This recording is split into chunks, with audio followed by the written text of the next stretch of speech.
Okay, hello students of class 8th, and we are continuing our chapter 2 physical quantities and measurement, and today we'll do the final topic of this chapter, that is the concept of sinking and floating. Okay, so the concept of sinking and floating is very easy. Means you have to compare the densities and you will understand whether the object will sink or float in that particular liquid. Okay, so first of all we'll learn the law of flotation. Okay, so law of flotation states that when a body floats in a liquid, the total weight of the body is equal to the weight of the liquid displaced by its immersed part.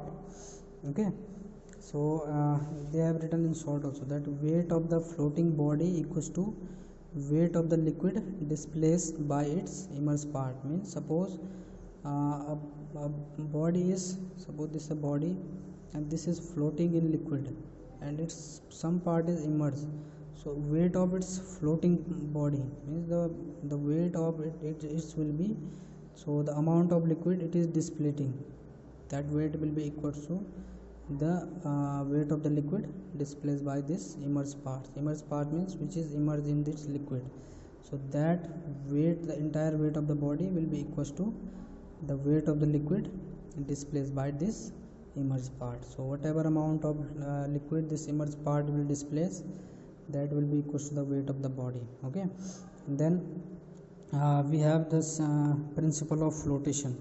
So principle of flotation is, it depends upon two things. First of all, that first is weight of the body, and weight always act downward due to gravity. Weight is equals to mass into gravity, and gravity always act downwards, so entire weight of an object act downward. Okay, so weight of the body acting vertically downward, so this force is due to gravity, and thus it has a tendency of sinking the body as it acts vertically downward. So due to this downward force, the body try to sink downward. Okay, and then the second one is buoyant force. So it is a reaction force which act vertically upward, and it helps to in floating of the body. So this force helps sinking, means it act downward, and this buoyant force act upward. So it helps in sinking and it helps in floating. Okay, so the force act vertically upward and has a tendency of forcing the body to move up. The buoyant force is equal to the weight of the liquid displaced by the immersed part of the body. Okay, so this buoyant force is equal to the weight of the liquid displaced by the immersed part. So apparently we can say that weight of the floating body is equal to buoyant force. They both are equal, because weight of the floating body is also equal to weight of the liquid displaced by the immersed part of the body, and buoyant force is also equal to same. So in when means according to Newton's third law, you will learn in 9th class. That law states that is called the law of action and reaction. So this buoyant force is reaction of this weight, this force. Okay, so this is the reaction force of this, so that's why they both are same. Okay, now we have different condition or different situations. Okay, so we have three cases, that when will a body float or sink. Okay, so the first case is the buoyant force is smaller than the weight of the body, means here weight of the body is greater and buoyant force is less. So weight is greater means weight will act downward, so that there is more downward force, so the object will sink down in that liquid. So as you can see, this object will sink. This is the liquid, weight is more, so there will be more force downward and upward force is less, so this body will sink. So in first case, if the buoyant force is smaller than the weight of the body, then the body will sink. Okay, so you have to remember this, body will sink if weight is more and buoyant force is less. Okay, and then second case, the buoyant force is equal to the weight of the body. Now both are equal, that weight and buoyant force is equal. So in this case, the body will float, but it will not come over the surface. The body will float under the surface of liquid. Okay, it will not rise up, it will float but under the surface of liquid. Okay, so this is the second case when weight and buoyant force are equal. Okay, so as it is here written, also written, when Fp equals to W, buoyant force equals to weight, the body floats just below the liquid surface. Okay, and then third case, the buoyant force is greater than the weight of the body. Here weight is less and buoyant force is more, means now upward force is more and downward force is less, so the body will rise up, body will try to float. And in this case you can see here the body is floating but the some part of body is still below the surface, so the body will not rise completely on the surface but body will still float. Okay, so if weight is less and buoyant force is more, the body will float but some part of the body will still be immersed under the liquid. Okay, so you have to remember these three conditions. Okay, and then we can also compare these three conditions with density. Okay, so what can we say, that if density of object is more than density of water, okay, density of object is more than density of water, object will sink. Okay, density of object, if the density of this object is more than density of water or liquid, whatever, okay, liquid, then object will sink. Okay, second case, if density of the liquid and the density of object is equal, so the object will float below the liquid surface. Okay, in this case density of object is equals to density of liquid, so object will float under the surface of below the liquid surface. And third case, if density of liquid is more and density of liquid is more than density of object.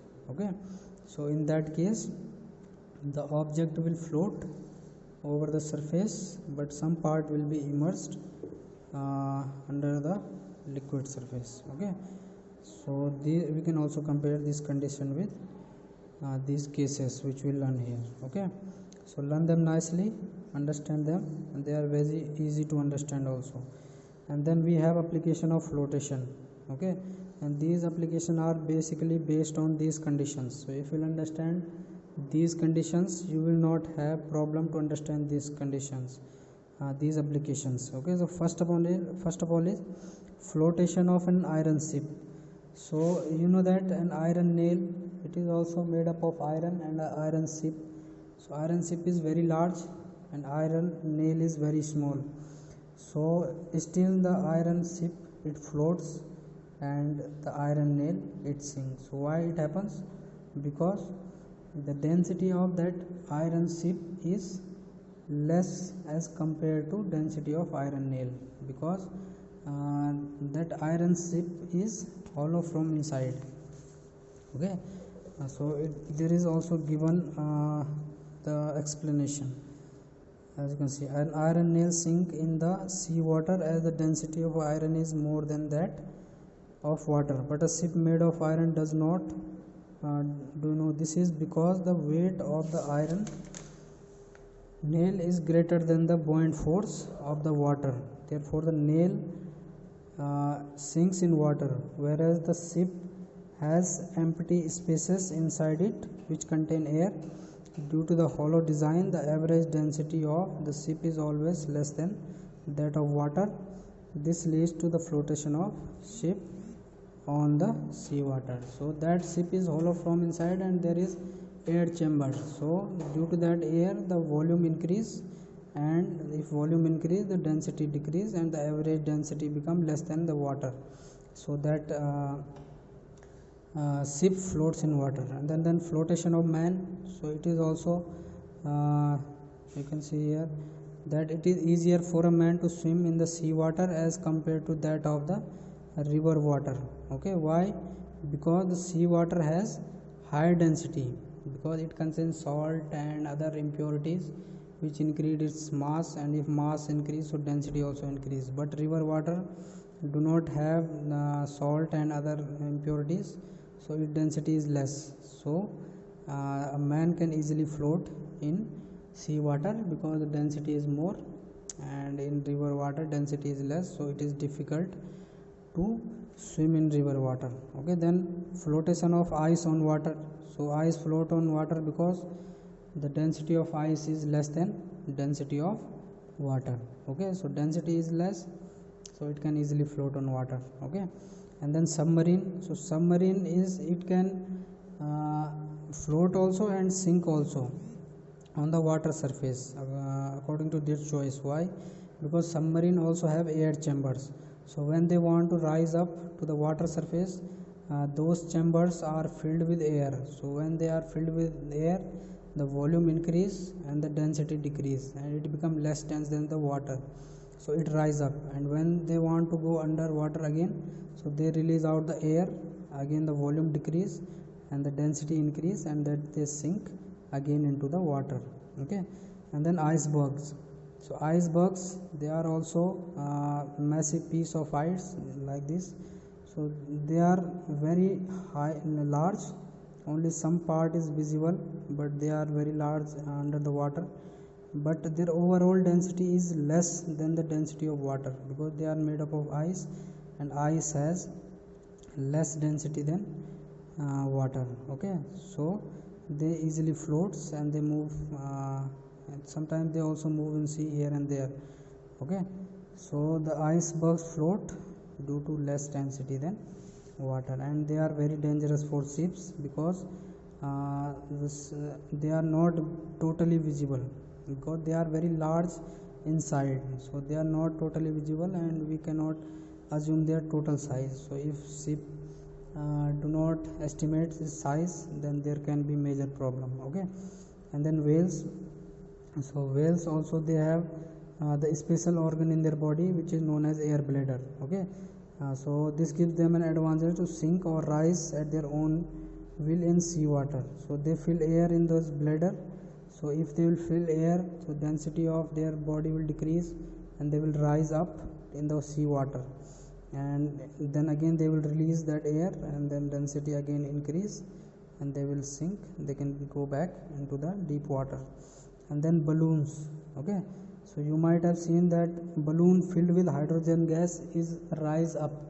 Why this happen? Because hydrogen gas is less dense as compared to the air in our surrounding. Okay, so the air being less dense, it rise up and it floats in the air. Okay, and the normal balloon which we blow air from our mouth, that do not rise up more because that is more dense as compared to the hydrogen gas. Okay, so these are the application of flotation.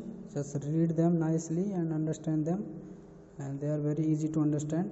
Okay, and so this was all in this chapter. So now you have to do homework. So the exercise, as you know that you A, B, C and D part you have to do in this book only and with pencil. Do not use pen here.